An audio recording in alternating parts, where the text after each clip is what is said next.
Stormwater utility fees went up in July of 2016, but that extra money is going to help treat and maintain stormwater runoff.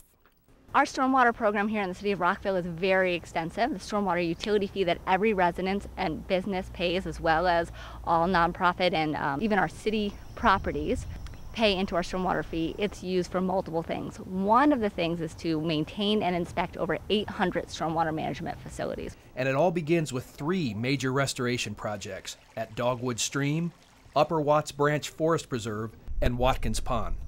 And what this facility does is it captures all of the runoff from about 300 acres of the community, and roughly 170 acres of that is impervious area, which is the pavement, the roofs, and so on and so forth. And all of that water which runs off of the pavement carries sediment and pollutants like nitrogen and phosphorus, and it all gets concentrated here in the ponds. So one of the goals of this project is to remove what's accumulated, but we're also deepening the cells to increase the treatment capacity of the facility so that it does a better job of treating more water. When it rains 1 inch, about 6 million gallons of water accumulates in this facility, and it stays here for about 48 hours and lets the pollutants and sediment and other items in the water settle out into the facility. We're standing at the Princeton outfall in the Upper Watts Branch Park, and what's going on in this channel is that the runoff from the street enters the channel at this location here, and the water is naturally trying to work its way down to the stream.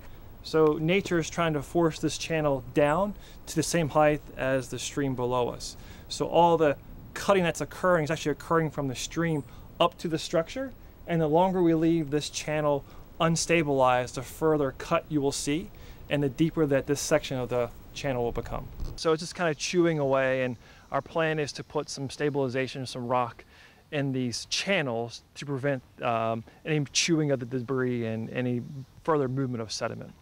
Well, this is the Dogwood tributary, which basically runs from Monroe Street to Cabin John Parkway. The tributary ties into the main stem of Cabin John Creek. The stream has a high degree of bank erosion.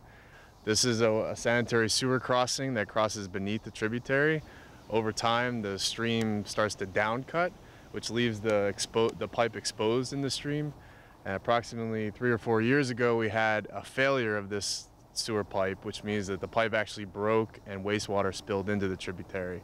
So in addition to protecting public infrastructure, the sewer lines, the storm drain lines, we also have a priority to protect private property. So in order to protect people's property and the HOA property, we're going to ensure that the stream no longer erodes and keep those banks stable. And don't think you're alone in footing the bill for these upgrades. The city is always on the lookout for more money in the form of grants to help pay the cost to keep Rockville waterways clean. And we've been lucky enough to leverage the stormwater utility fee in the cases of all 3 of these projects with state funding. So the Department of Natural Resources has awarded us grant funding. So all of these projects, over 50% of the cost is grant funded. So we're very appreciative for the state and their funding, and it's going to help really make these projects better and help us do more projects with the funding that we have here in Rockville. To find out more about these and other ways the city works to keep its environment healthy and safe, go to our website at rockvillemd.gov/environment. For Rock 11 Now, I'm Tony Plaia.